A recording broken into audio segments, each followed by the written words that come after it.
Hello बच्चों, cube classes video tutorials में आपका स्वागत है।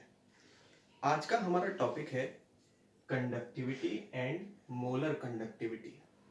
ये आप सब लोगों के जो जूनियर क्लासेस के रेजिस्टेंस के टॉपिक है उससे कनेक्टेड है। यानी इसे समझने के लिए हम सबसे पहले रेजिस्टेंस को समझेंगे। लेकिन अब हम रेजिस्टेंस वायर में नहीं पढ़ने वाले। जब हम जूनियर क्लासेस में पढ़ते थे तो रेजिस्टेंस वायर के अंदर स्टडी की जाती थी। अब हमें जो रेजिस्टेंस पढ़नी है वो हमें एक इलेक्ट्रोकेमिकल सेल में पढ़नी है, जिसमें इलेक्ट्रोड्स होती हैं, एक नेगेटिव और एक पॉजिटिव। सॉल्यूशन होता है जिसमें आयंस होते हैं पॉजिटिव एंड नेगेटिव। और होता क्या है, पॉजिटिव आयन नेगेटिव रॉड की तरफ और नेगेटिव आयन पॉजिटिव रॉड की तरफ जा रहा है, और इन रॉड्स की तरफ जाते हुए वो एक दूसरे को भी अट्रैक्ट कर रहे हैं। और जब ये एक दूसरे को भी अट्रैक्ट कर रहे होंगे तो एक दूसरे के मूवमेंट को रोकने की कोशिश करेंगे। भाई दो आयंस हैं, एक आयन एक डायरेक्शन में जा रहा है, दूसरा आयन दूसरी डायरेक्शन में जा रहा है, पर ऑपोजिट डायरेक्शन में जाते हुए अगर इन्होंने एक दूसरे को अट्रैक्ट किया तो एक दूसरे के मूवमेंट को रोकने की कोशिश की, और यही रोकने की कोशिश को हम बोलते हैं रेजिस्टेंस। तो इस वक्त इन आयंस का एक दूसरे को अट्रैक्ट करना ही रेजिस्टेंस है, जिसमें रेजिस्टेंस हमेशा जब भी आप लोगों को पढ़ाई जाती है तो उसमें ये सिखाया जाता है कि वो लेंथ के डायरेक्टली प्रोपोर्शनल है और एरिया के इनवर्सली प्रोपोर्शनल है, जो कि आपने जूनियर क्लासेस में सीखा है वायर के लिए। बट सवाल आता है, क्या इलेक्ट्रोकेमिकल सेल में भी सेम कॉन्सेप्ट लगता है? तो आइए देखते हैं। यहां पे लेंथ और एरिया का मतलब समझो पहले। एक इलेक्ट्रोकेमिकल सेल में दो रॉड्स के बीच का जो डिस्टेंस है वो हमारी लेंथ है, जो हम यहां स्टडी करने वाले हैं। अब ध्यान से देखो, मैंने इस कंटेनर के इस वाले डायमेंशन को लेंथ में इंक्लूड कर लिया, लेकिन कंटेनर में वॉल्यूम ऑक्यूपाई होती है। अगर मैंने वॉल्यूम को में से एक डायमेंशन निकाल दिया, लेंथ वाला डायमेंशन मैंने अलग कर दिया, तो वॉल्यूम में सिर्फ दो डायमेंशंस बचे, और दो डायमेंशन से हम उसे वॉल्यूम स्टेट ना करके एरिया स्टेट करते हैं। यानी बची हुई दो डायमेंशंस को सॉल्यूशन का एरिया माना जाएगा, क्योंकि जो तीसरा डायमेंशन वॉल्यूम को कंप्लीट करता है उसे हमने लेंथ में ऑक्यूपाई कर लिया।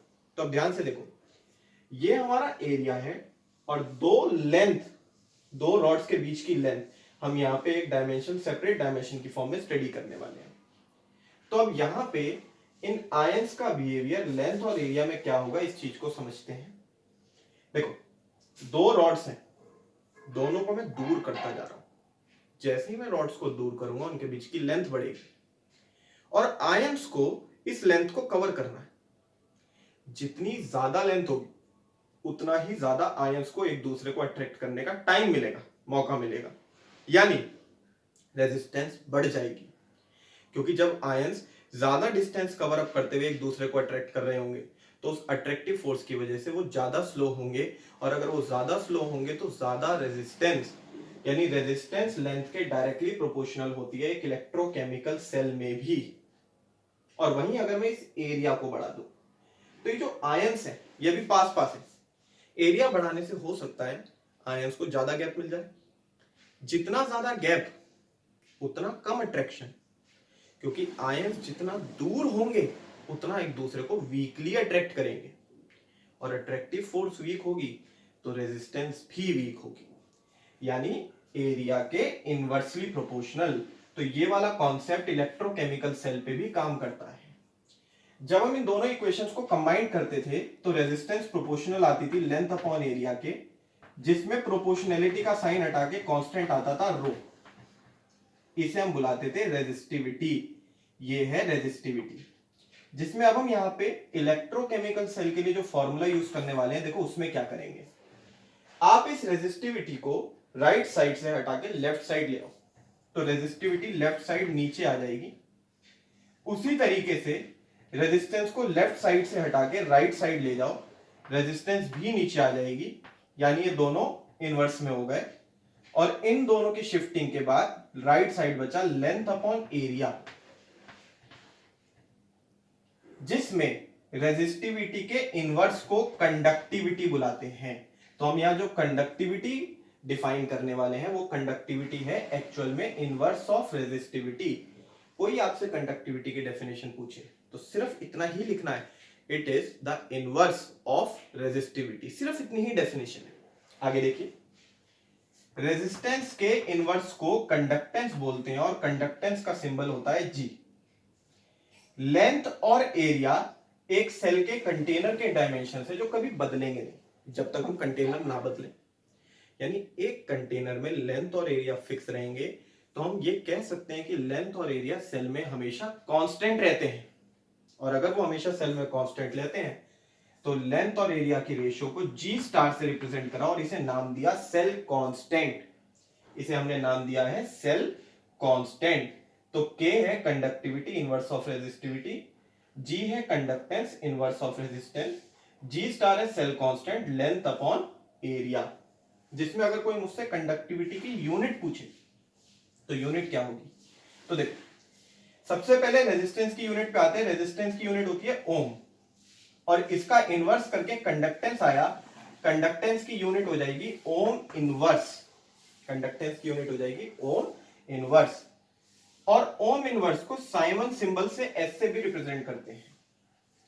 जी स्टार पे आते हैं, लेंथ हम यहां सेंटीमीटर में कंसीडर करेंगे, एरिया सेंटीमीटर स्क्वायर हो जाएगा और सेंटीमीटर अपॉन सेंटीमीटर स्क्वायर का मतलब है सेंटीमीटर इनवर्स। तो अब ध्यान से देखो, मैंने इन दोनों को मल्टीप्लाई करा है तो कंडक्टिविटी की यूनिट ओम इनवर्स को सेंटीमीटर इनवर्स से मल्टीप्लाई करके आ जाएगी ओम इनवर्स सेंटीमीटर इनवर्स, या फिर हम साइमन को सेंटीमीटर इनवर्स से मल्टीप्लाई कर देंगे। तो ये दो यूनिट हैं जो कंडक्टिविटी की पॉसिबल है। अब हम कंडक्टिविटी के बाद मोलर कंडक्टिविटी पढ़ेंगे। तो अब यहां कंडक्टिविटी के कॉन्सेप्ट के बाद मोलर कंडक्टिविटी पे आते हैं।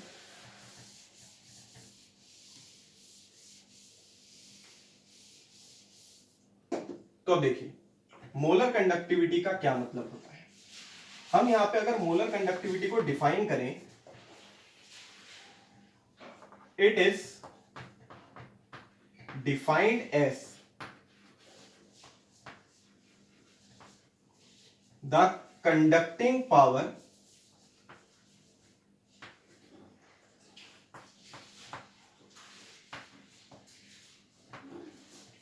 of all ions prepared by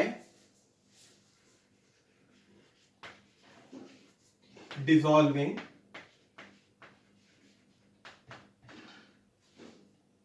1 mole of electrolyte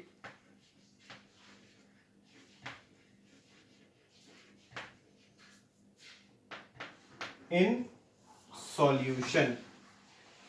हमने यहां पे कंडक्टिंग पावर एक सॉल्यूशन के सारे आयंस की स्टडी करनी है, जिसमें हमने क्या करा 1 मोल इलेक्ट्रोलाइट यूज करा है। मतलब मेरे पास एक कंटेनर में बहुत सारा सॉल्वेंट है, पानी है, कितना भी हो सकता है, उसकी वॉल्यूम फिक्स नहीं है, लेकिन जो उसमें मैंने आयंस इलेक्ट्रोलाइट डाले हैं वो फिक्स है कि वो कितने हैं 1 मोल।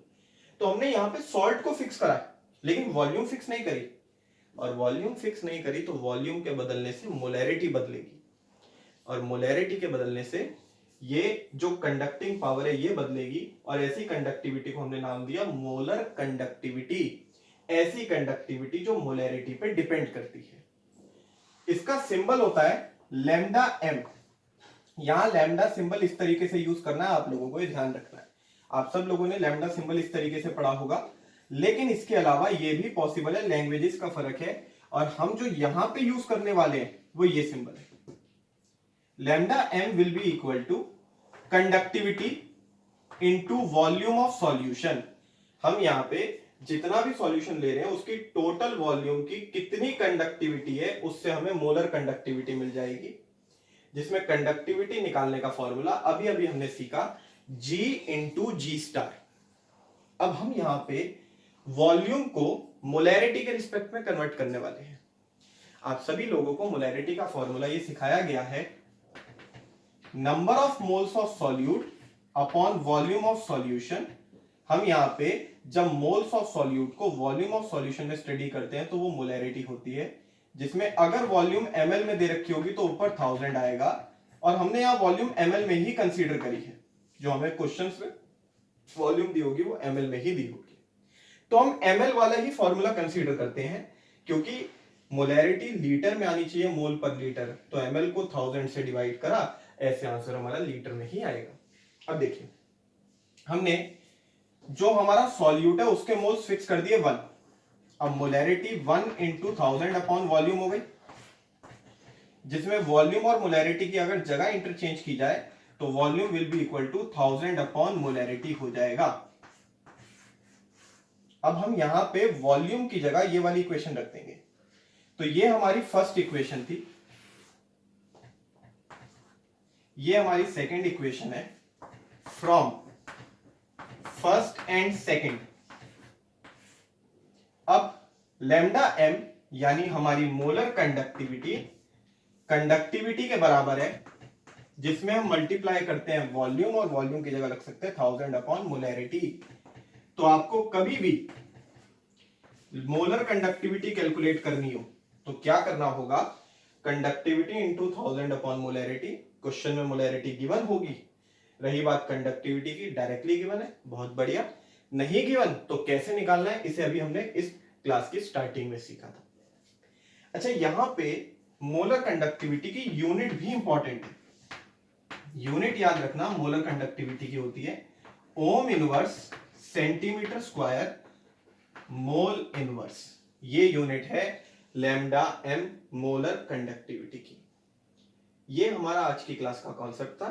आपको अच्छे से इन फॉर्मूलों को पढ़ना है, जिसके बेसिस पर अगेन आपके एनसीईआरटी में क्वेश्चंस हैं।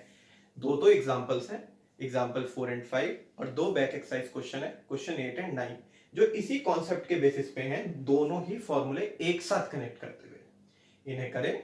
कोई डाउट हो तो कमेंट बॉक्स में ड्रॉप कर दें। इवन मैं क्वेश्चन के सॉल्यूशंस की वीडियो भी अपलोड कर दूंगा अगर आपका डाउट आया तो। ठीक है, चलिए बाय बच्चों।